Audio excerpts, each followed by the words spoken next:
अस्सलाम वालेकुम वरहमतुल्लाहि वबरकातुहू।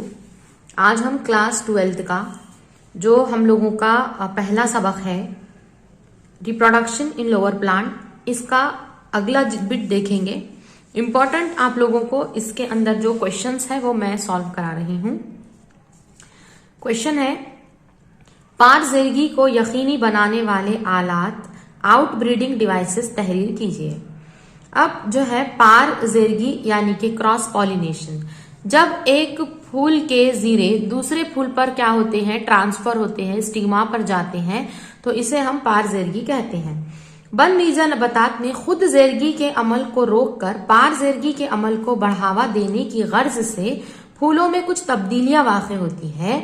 इन तब्दीलियों में फूल के हल्के अहम किरदार अदा करते हैं। इन्हें आउटब्रीडिंग डिवाइसेस कहते हैं।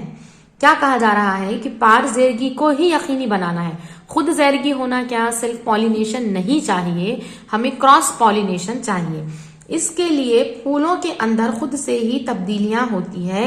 इनके जो हल्के होते हैं, फूलों के जो हल्के हैं, सेपल्स है, पेटल्स है, स्टैमेंस है, कार्पेल है, ये अपने अंदर क्या है, जो तब्दीलियां लाते हैं, इन्हें हम आउटब्रीडिंग डिवाइसेस कहते हैं। तो पारजेरगी को यकीनी बनाने वाले आलात कौन से हैं, तो आउटब्रीडिंग डिवाइसेस कौन से हैं, ये आपको इंपॉर्टेंट क्वेश्चन आएगा। तो सबसे पहले देखिए, नंबर 1 जो है इसे कहते हैं हम डाइकोगैमी। क्या कहते हैं इसे हम? डाइकोगैमी। डाइकोगैमी बोले तो फूल के नर कोट और मादा कोट एक ही वक्त में पुख्ता नहीं होते। यानी कि नर और मादा अगर एक वक्त में पुख्ता हो गए तो क्या होगा कि नर जवाजे जो है या जो पूलन ग्रेन है वो स्टिग्मा पर चले जाएंगे और फिर सेल्फ हो जाएगा। इस वजह से क्या है, नरकोट अलग टाइम पे, अगर नरकोट क्या हो गया, डेवलप हो गया, पुख्ता हो गया, उस टाइम पे मादा कोट क्या है, पुख्ता नहीं है। तो इस तरीके से एक ही वक्त में दोनों पुख्ता नहीं होते, इस हालत को डाइकोगैमी कहते हैं। अगर एंड्रोशियम जो है क्या है, पहले पुख्ता हो जाए, यानी कि जीरे अगर पहले पुख्ता हो जाए तो इसे हम कहेंगे प्रोटैंड्री। याद रखें, चंद पौधों में जीरे पहले पुख्ता हो जाते हैं और पहले मुंतकिल कर दिए जाते हैं। इस अमल को प्रोटैंड्री कहते हैं। मिसाल है सूरजमुखी। लेकिन एंड्रोशियम जीरे तो क्या हो गए हैं, पुख्ता हो गए हैं, मगर उसको लेने वाला जो स्टिग्मा है, जो मादा कोट है जो है, वो अभी मुकम्मल तौर पर पुख्ता है क्या, नहीं है। यानी कि अगर जीरे हो भी गए हैं तो उसे लेने वाला जो है मादा कोट जो है वो पुख्ता नहीं है। तो इसे कहेंगे हम क्या है, डाइकोगैमी। तो अब उसके बाद है प्रोटोगैमी।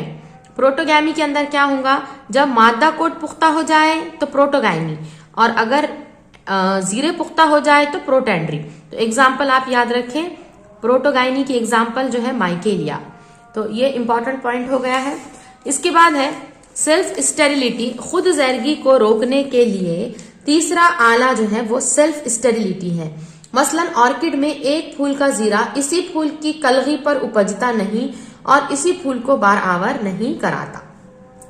इसके बाद है यूनिसेक्सुअलिटी। इंपॉर्टेंट है यकजौजियत, यूनिसेक्सुअलिटी। ये पपीता के अंदर, पपया में हमें नजर आते हैं।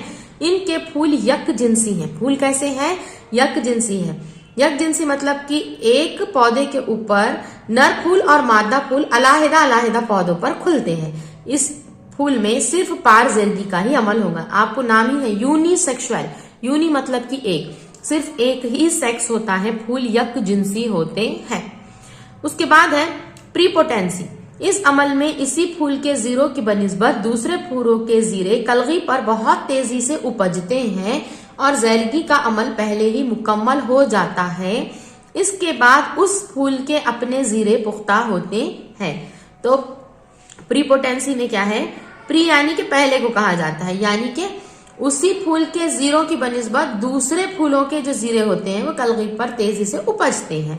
तो इसकी वजह से क्या होगा, दूसरों के क्या हो रहे, ज्यादा डेवलप हो रहे, ज्यादा तेजी से उपज रहे। इसका मतलब ये है कि सेल्फ नहीं होगा, ये क्रॉस होगा।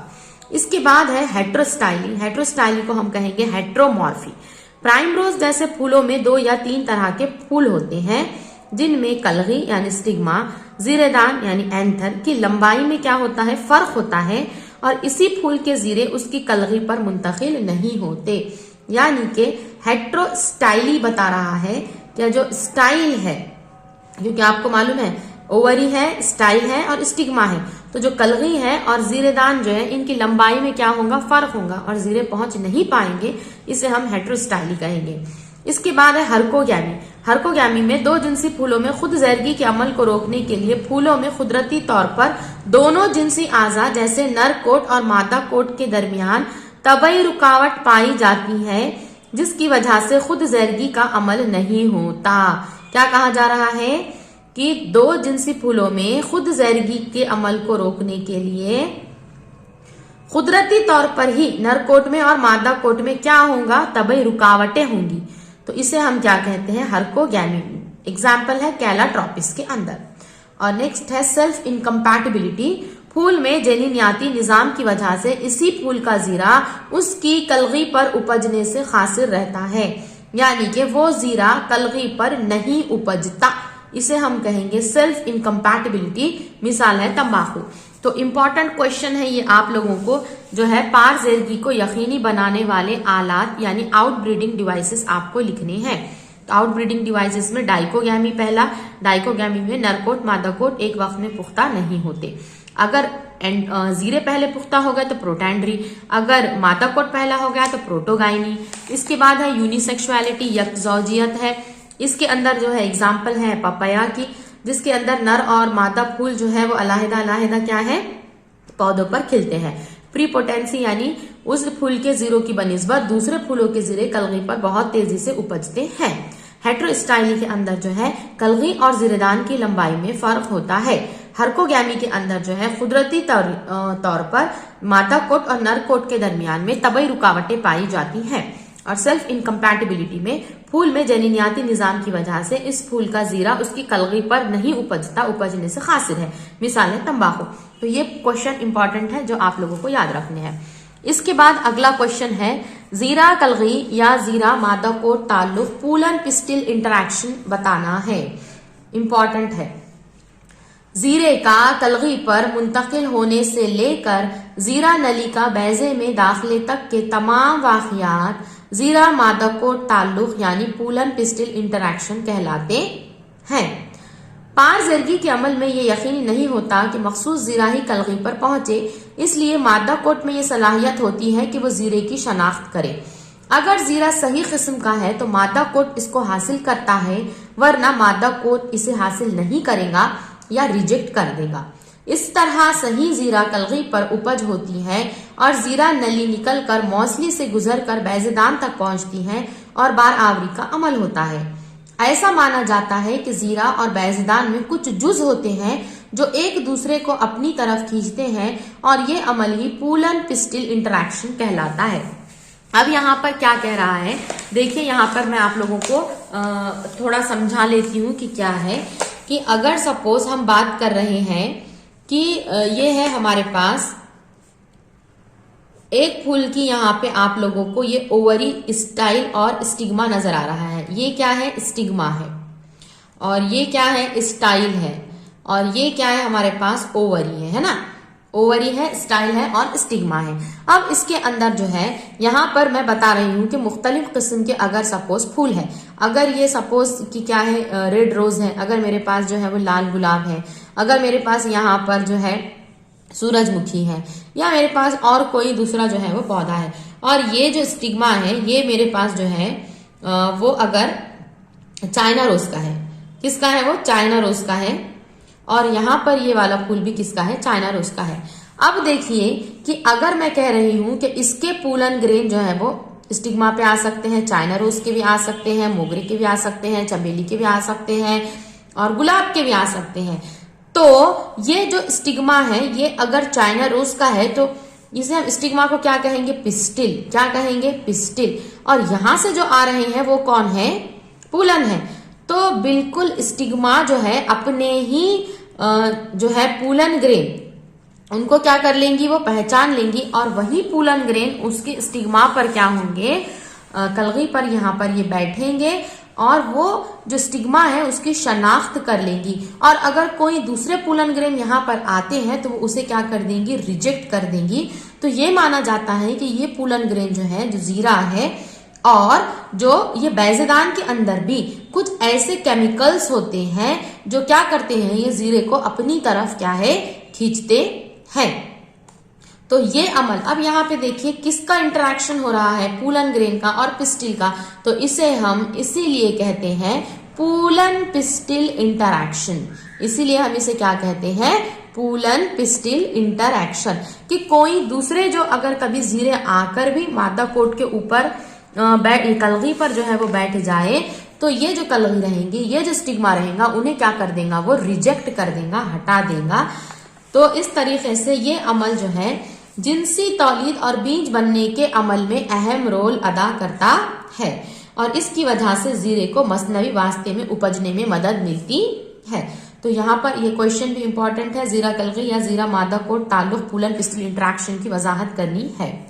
इसके बाद इंपॉर्टेंट पॉइंट हम देखेंगे वो है दोहरी बार आवरी, जिसे हम डबल फर्टिलाइजेशन कहते हैं।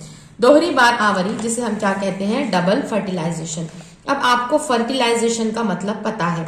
फर्टिलाइजेशन यानी कि क्या, जबकि मेल गैमेट और फीमेल गैमेट एक दूसरे के साथ क्या होते हैं, मिलते हैं। मेल गैमेट यानी कौन है, नर जवाजे। मेल गैमेट यानी क्या रहता है, नर जवाजा। और मादा फीमेल गैमेट यानी कि मादा जवाजे, ये दोनों एक दूसरे के साथ मिलते हैं और जाइगोट तैयार होता है, जब यानी कि जगता तैयार होता है। ये अमल को हम क्या कहते हैं, फर्टिलाइजेशन। क्या कहते हैं, फर्टिलाइजेशन बार आवरी। मगर यहाँ पर कह रहा है कि दोहरी बार आवरी, दोहरी यानी कि डबल, डबल फर्टिलाइजेशन किसे कहेंगे। अब देखिए, पहले मैं आप लोगों को तमाम जो इसके स्टेप्स हैं वो बता देती हूँ, इसके बाद अपन डिटेल में उसका आंसर देखेंगे। तो देखिए, ये यहाँ पर जो है हम फीमेल का पार्ट उतार रहे हैं। ये हो गई है ओवरी, ये हो गई है ओवरी। ओवरी के बाद ये हो गया है स्टाइल, और यहाँ पर जो है वो है स्टिग्मा। क्लियर है यहाँ तक आपको? फीमेल का part ovary, style, stigma, ovary, style, stigma. अब ओवरी के अंदर यहाँ पर हम देखेंगे कि ओव्यूल है, फिर उसके बाद एम्ब्रियो सैक है। तो यहाँ पर मैं ड्रॉ कर रही हूँ एम्ब्रियो सैक। यहाँ पर क्या है, ये एम्ब्रियो सैक। दूसरे पेन का यूज करते हैं हम। अब यहाँ पर ये एम्ब्रियो सैक में यहाँ पर 3 जो सेल्स हमें नजर आते हैं, ये 3 सेल्स को हम कहते हैं एंटीपोडल्स। ये जो 3 सेल्स हैं वो क्या कहलाएंगे, एंटीपोडल्स। यहाँ पर जो एक बड़ा जो सेल है ये कहेगा एग, और आजू बाजू जो 2 सेल्स हैं ये कहेंगे सिनर्जिड। तो क्या कह रही हूं मैं, आजू बाजू जो 2 सेल्स हैं इसे हम क्या कहेंगे, सिनर्जिड्स कहेंगे, और सेंटर वाला जो सेल है इसे हम कहेंगे एग कहेंगे। और इस तरीके से ये 3 सेल्स जो हमें नजर आ रही हैं इसे हम एग एपैरेटस कहते हैं। इसे हम क्या कहते हैं, एग एपैरेटस। और यहाँ पर सेंटर में जो है आप लोगों को इस तरीके से 2 सेल्स नजर आएंगे। एक्चुअल में न्यूक्लियाई है वो, तो ये है पोलार न्यूक्लियाई। इन्हें क्या कहते हैं, पोलार न्यूक्लियाई या सेकेंडरी सेल्स। क्या कहेंगे, पोलार न्यूक्लियाई, या इसे क्या कहते हैं हम, सेकेंडरी सेल। यहां तक आप लोगों को क्लियर है। अब देखिए कि यहाँ पर स्टिग्मा पर जो है वो पूलन ग्रेन आ गया है। कौन आ गया है, पूलन ग्रेन। पूलन ग्रेन यानी कि जीरे। आपको पता है कि एक पूलन ग्रेन एक फूल से दूसरे फूल पर क्या होता है, ट्रांसफर होता है। एंथर से स्टिग्मा पर उड़कर आना, ये क्या कहलाता है, पॉलिनेशन कहलाता है, अमल ज़ैरगी। अब ये पूलन ग्रेन यहाँ पर आ गया है। इसके 2 सेल्स होते हैं, वेजिटेटिव सेल, ट्यूब सेल, और दूसरा है जनरेटिव सेल। अब यहाँ पर जो है ट्यूब सेल जो है ये क्या करेगा, ट्यूब बनाएगा। ट्यूब सेल क्या करता है, इस तरीके से ट्यूब बनाता है। क्या बनाता है, ट्यूब बनाता है। और ये ट्यूब जो है वो नीचे की तरफ आ रही है। एक मरतबा मैं थोड़ा पार्ट जो है वो और क्लियर कर लेती हूँ पूलन ग्रेन का, जो स्टूडेंट्स को मालूम नहीं है। ये क्या है, पूलन ग्रेन है। ये क्या है, पूलन ग्रेन। पूलन ग्रेन यानी कि जीरा। जीरे के अंदर 2 किस्म के यहाँ पर आपको सेल नजर आ रहे हैं। देखिए यहाँ पर मैंने 2 न्यूक्लियस यहाँ पर बनाए हैं, एक छोटा है एक बड़ा है। तो यहाँ पर ये जो छोटा आप लोगों को नजर आ रहा है ये होता है जनरेटिव सेल, जनरेट करने वाला, बनाने वाला, या जनरेटिव न्यूक्लियस। क्या है ये, जनरेटिव न्यूक्लियस। और ये जो बड़ा वाला है इसे हम कहते हैं ट्यूब न्यूक्लियस। बड़े वाले को क्या कहते हैं, ट्यूब न्यूक्लियस, या ट्यूब न्यूक्लियस का ही दूसरा नाम है वेजिटेटिव न्यूक्लियस। ये मेल गैमेटोफाइट के डेवलपमेंट के अंदर जो है ये पार्ट हो गया है। तो बड़ा वाला जो है वो ट्यूब न्यूक्लियस है, छोटा वाला जो है वो जनरेटिव। और ये जनरेटिव नाम ही है इसका, जनरेटिव न्यूक्लियस ही मेल गैमेट्स बनाता है। जनरेटिव न्यूक्लियस ही क्या बनाता है? मेल गैमेट्स बनाता है, नर जवाजे बनाता है। कितने नर जवाजे बनाता है? 2 नर जवाजे बनाता है, ये याद रखें। और जो ट्यूब न्यूक्लियस है ये ट्यूब बनाता है। ट्यूब न्यूक्लियस क्या बनाता है? ट्यूब बनाता है। तो अब मैं क्या कह रही हूं कि ये यहाँ पर सपोज कि ये क्या है? पूलन ग्रेन है। पूलन ग्रेन में कितने सेल है? 2 है। एक न्यूक्लियस है जनरेटिव, दूसरा क्या है? ट्यूब। तो ये जो ट्यूब है इसने, ट्यूब न्यूक्लियस ने यहाँ पर ट्यूब बना दिया। जैसे कि आपको रेड कलर से मैं यहाँ पर बता रही हूँ, ट्यूब न्यूक्लियस ने क्या बना दिया है? ट्यूब बना दिया है। और ये ट्यूब यहाँ पर आके जो है वो रुक गई है सिनर्जिड्स के पास। और ये ट्यूब के अंदर जो है वो 2 मेल गैमेट्स है। तो ट्यूब के अंदर क्या है? 2 मेल गैमेट है। और ये दोनों मेल गैमेट को किसने बनाया है? Generative nucleus. अब ये 2 मेल गैमेट है। अब ये देखिए यहाँ पर ये 2 मेल गैमेट्स जो है इस तरीके से आगे जाएंगे और आगे जाने के बाद एक मेल गैमेट जो है ये एग से मिल जाएगा। क्या कह रही हूं मैं? जो मेल गैमेट है, कौन है? मेल गैमेट है, वो किससे मिल रहा है? पहली मर्तबा एग से मिल रहा है। अब आपको पता है मेल गैमेट हैप्लॉइड होते हैं, एग भी हैप्लॉइड होता है। और इनके मिलाप से यहाँ पर जाइगोट तैयार हो गया। जाइगोट जो है वो 2n का है, तो n और n हो गया है 2n, इसे हम जगता कहेंगे। यानी एक मर्तबा मैंने आपको यहाँ फर्टिलाइजेशन बताया। फिर से देखिए, ये जो 2 मेल गैमेट है, ये दोनों कौन है? मेल गैमेट है। ये पहला मेल गैमेट अंदर जा रहा है और किससे मिल रहा है? ये एग से मिल रहा है। एग किसका पार्ट है? फीमेल का। मेल गैमेट किसका पार्ट है? मेल का। तो मेल और फीमेल यहाँ पर ये गैमेट्स मिल रहे हैं और क्या तैयार हो रहा है? जाइगोट तैयार हो रहा है। मेल गैमेट और एग का मिलना जाइगोट बनता है, इसे हम कहेंगे सिंगैमी। इसे हम क्या कहेंगे? सिंगैमी। और ये पहली मर्तबा फर्टिलाइजेशन हो रहा है, तो इसे हम कहेंगे फर्स्ट फर्टिलाइजेशन। इसे हम क्या कहेंगे? First fertilization. अब दूसरी मर्तबा क्या होगा कि दूसरा जो मेल गैमेट है ये यहाँ के पोलर न्यूक्लिया या सेकेंडरी न्यूक्लियस से क्या हो जाएगा? मिल जाएगा। क्या कह रही हूं मैं? दूसरा मेल गैमेट जो है वो किससे मिल जाएगा? पोलर न्यूक्लियस से या सेकेंडरी न्यूक्लियस से। तो मैं यहाँ पर लिख लेती हूँ कि दूसरी मर्तबा जो है, जो मेल गैमेट है वो किससे मिल गया है? सेकेंडरी न्यूक्लियस से। किससे मिल गया है? Secondary nucleus. तो मेल गैमेट क्या है? हैप्लॉइड है। सेकेंडरी न्यूक्लियस क्या होता है? डिप्लॉइड होता है। तो इनके मिलने से 2n और n मिलने से 3n का इंडोस्पर्म तैयार होगा। क्या तैयार होगा? इंडोस्पर्म, या इसे कहेंगे triploid primary endosperm nucleus, TPEN, triploid primary endosperm nucleus. और ये प्रोसेस को हम कहते हैं ट्रिपल फ्यूजन। क्या कहते हैं? Triple fusion. ट्रिपल मतलब 3 मर्तबा, फ्यूजन यानी मिलाप, या इसी को हम कहेंगे सेकंड फर्टिलाइजेशन। ये दूसरी मर्तबा यहाँ पे क्या हो रहा है? हम देख रहे हैं कि मिल रहा है। पहली मर्तबा मेल गैमेट जो है वो एग से मिला तो जाइगोट बन गया, और दूसरी मर्तबा मेल गैमेट सेकेंडरी न्यूक्लियस से मिला तो इंडोस्पर्म बन गया। इस तरीके से कितनी मर्तबा फर्टिलाइजेशन हुआ? 2 मर्तबा फर्टिलाइजेशन हुआ। इसलिए ही ये फर्टिलाइजेशन क्या कहलाता है? Double fertilization. क्या कहलाता है? डबल फर्टिलाइजेशन, यानी दोहरी बार आवरी। क्या कहलाता है? दोहरी बार आवरी। तो यहां तक आप लोगों को क्लियर है? ये वाला आंसर आप लोग कर लेंगे। डबल फर्टिलाइजेशन, नरजवाजे, पहली मर्तबा मेल गैमेट एग से मिला, जाइगोट बना, सिंगैमी कहलाएगा। दूसरी मर्तबा मेल गैमेट सेकेंडरी न्यूक्लियस से मिला, इंडोस्पर्म बनाएगा। इस तरीके से फर्टिलाइजेशन 2 टाइम्स हुआ है, इसे हम क्या कहेंगे? Double fertilization. तो आप लोगों को बहुत ही इंपॉर्टेंट क्वेश्चन जो है ये डबल फर्टिलाइजेशन का यहाँ पर नजर आ रहा है। तो यहाँ पर जितना पार्ट हम लोगों ने अभी देखा है उसके नोट्स मैं आप लोगों को प्रोवाइड कर रही हूँ। पारजिरगी को यकीनी बनाने वाले आलात, डिवाइसेस जो यहाँ पे दिए गए हैं ये इंपॉर्टेंट है। डाइकोगैमी, इसके अंदर प्रोटेंड्री, प्रोटोगाइनी, उसके बाद यूनिसेक्सुअलिटी, प्रीपोटेंसी, हेट्रोस्टाइली, हर्कोगैमी, सेल्फ इनकम्पैटिबिलिटी। अगला क्वेश्चन जो था पूलन पिस्टिल इंटरैक्शन का, जीरा कलगी या जीरा मादा कोट का ताल्लुक जो है, ये क्वेश्चन भी इम्पॉर्टेंट है।